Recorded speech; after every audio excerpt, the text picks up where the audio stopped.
பாருங்க, ஒரு குருவி நான் சாப்பாடு எடுத்து வாயில் வைக்கும்போது வந்துருச்சு. சரி, சாப்பாடு கேட்டு தான் வருதோ அப்படின்னு நினச்சிட்டு நான் சாப்பாடை தள்ளி வச்சேன்.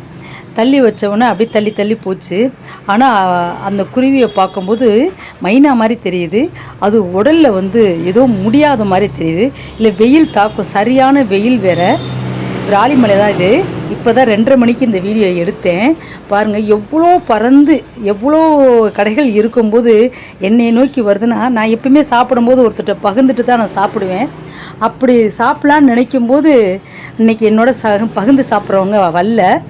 ஆனால் இன்றைக்கி அது என்னையை தேடி வந்துருச்சு. அது நான் சாப்பாடை எடுத்து வாயில் வைக்கும்போதே அது வந்துருச்சு. சரி, அப்படி இருந்து நான் சாப்பாடை எடுத்து வச்சேன். ஆனால் திங்கலை. அப்படியே கொஞ்சம் கொஞ்சமாக நகர்ந்து எங்கள் கடையிலே இன்னொரு கடைக்கு போயிடுச்சு. போய் அப்படியே நானும் சரி, முடியல போல இருக்குது, நம்ம எப்படியாவது இந்த வெயிலில் அனுப்பக்கூடாது, நம்ம அதுக்கு பிடிச்சி ஏதாவது ஒன்று தண்ணியோ ஏதோ உணவோ கொடுக்கலான்னு நினச்சி ட்ரை பண்ணேன். பறந்து அது பாட்டுக்கு பயத்தில் ஓடிட்டே இருந்துச்சு. அப்படி நான் மெல்ல மெல்ல போய் அந்த குருவியை பிடிச்சிட்டு வந்துட்டேன். பிடிச்சவுடனே அதுக்குள்ளே ஒரு பயங்கரமான ஒரு பயம் வந்திருக்குது. பறக்க வேக வேகமாக பறந்துச்சு. அது கூட நினச்சிருக்கு நம்மளை யார் பிடிக்கிறாங்க, அவங்க நல்லவங்களா கெட்டவங்களான்னு. எப்படி, அதுக்கு ஐந்தறிவு தானே. அதனால் அது ரொம்ப கத்துச்சு. அதை என்னால் தாங்கிக்கவே முடியல. அப்படியே கொண்டாந்து லைட்டாக தடவி கொடுத்து அப்படியே மடியில் படுக்க வச்சேன். பறந்துச்சு.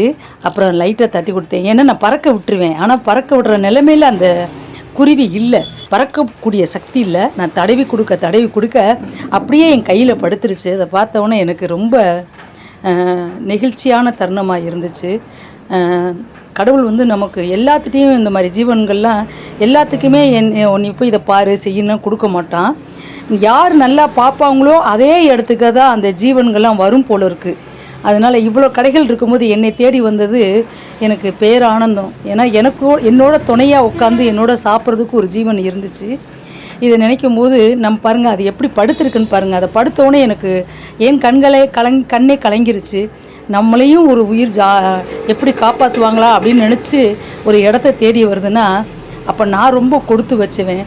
சிவன் வந்து என்னை ஒவ்வொரு நிமிஷமும் சிந்திக்க வைக்கல, சோதித்து பார்க்குறாரு. இந்த மாதிரிலாம் உனக்கு ஒரு நிகழ்ச்சி நடந்தால் இதெல்லாம் நீ பண்ணுவியாங்கிறதுக்காண்டி சிவனே எனக்கு குருவியாக வந்திருக்க மாதிரி எனக்கு தோணுச்சு.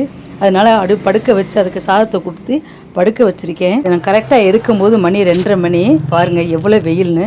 அந்த வெயிலில் எவ்வளோ பேர் வருவாங்க போவாங்க, பைக்கு காரு, அதையும் தாண்டி என் இடத்துக்கு வந்து என்னுடைய கடைக்கு வந்து அது நின்றுருக்குதுன்னா இது வந்து எதேச்சியாக நடக்கவில்லை.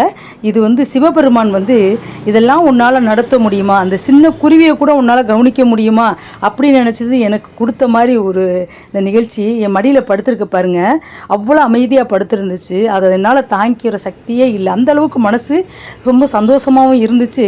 அதனால் யாருமே இல்லைன்னு நினச்சி கவலைப்படாதீங்க. இறைவன் வந்து எல்லாத்துக்கும் ஒரு நிகழ்ச்சி நடக்குதுன்னா அது வந்து நம்ம முன்கூட்டியே அவருக்கு அறிஞ்சு தான் இந்த நிகழ்ச்சிலாம் நடக்குது. யாருக்கு எந்த துன்பம் வந்தாலும் இறைவன் என்னால் தான் உருவாக்கப்பட்டது, என்னால் தான் இந்த நிகழ்ச்சி நடக்குது, என்னால் தான் எல்லா செயல்பாடும் நடக்குது அப்படின்னு சிலவங்க நினைப்பாங்க. சிலவங்க என்ன சொல்லுவாங்க, நீ இருக்கிறதுனால தான் இந்த பிரச்சனை இருக்குது, நீ இல்லைன்னா எவ்வளோ நல்ல விஷயங்கள் நடக்கும், உன்னால் தான் இது நடந்துச்சு, உன்னால் தான் நடந்துச்சு நிறைய பேர் சொல்லுவாங்க. ஆனால் எதுவுமே ஒரு காரணம் இல்லாமல் ஒரு காரியம் இல்லை. அதனால் எதுவுமே இறைவன் வந்து எல்லாருக்குமே, யாருமே வந்து பெரிய பணக்காரவங்க மன பலம் உள்ளவங்க யாரும் இறைவனை நம்ப மாட்டாங்க. உண்மையாலுமே ரொம்ப இறக்க குணம், நிறைய சாந்தம் உள்ளவங்க, நிறைய இழந்தவங்க, நிறைய கஷ்டப்பட்டவங்க தான் இறைவனை மனசார வேண்டுவாங்க. ஏன்னா அவங்களுக்கு தெரியும் நம்ம என்னென்ன வேதனைகள் அனுபவிச்சோம், இந்த வேதனைக்கு அப்புறம் இறைவன் நமக்கு என்ன கொடுக்க போகிறான்னு ஒவ்வொருத்தர் தடவையும் நம்ம யோசிச்சு, எனக்கு மட்டுமே இவ்வளோ துன்பத்தை கொடுக்குறானே, ஏண்டா இறைவா, நான் உனக்கு என்ன துரோகம் பண்ணேன், ஏன் எனக்கு இந்த மாதிரி நிகழ்ச்சிலாம் நடக்குது அப்படின்னு நிறைய பேர் நினைப்பாங்க. தயவுசெய்து அப்படி நினைக்காதீங்க. இதெல்லாம் வந்து நம்ம பிறப்பிலேயே நமக்கு இந்த மாதிரி ஒரு நிகழ்ச்சிலாம் நடக்கும், இதை அத்தனையும் சமாளித்து இந்த பூமியில் நல்ல விஷயத்தை பண்ணிட்டு போவியா அப்படின்னு சொல்லி தான் நமக்கு இறைவன் வந்து ஒவ்வொரு விஷயத்தையும் காட்சியாக காட்டுவார். அந்த காட்சியில் நம்ம நல்லதை செஞ்சுட்டு போனோம்னா நமக்கு நன்மையே கிடைக்கும். கிட்டு, பத்திரமா பார்த்துக்க. டேய், அவனை பத்திரமா பார்த்துக்கணும். ஓகே. உனக்கு கூட அறிவு இருக்குடா. ம் சாமி, நீ நல்லா ரெக்கையெல்லாம் சரியான பின்னாடி பறக்கலாம். ம் பாருங்க, நாங்கள் இப்போ வீட்டுக்கே எடுத்துகிட்டு வந்துட்டோம். அதை வீட்டில் கொண்டு வந்து படுக்க வச்சுருக்கோம். நல்லா ரெக்கையெல்லாம் காய்ச்சிட்டு அதுக்கப்புறம் பறந்துச்சுன்னா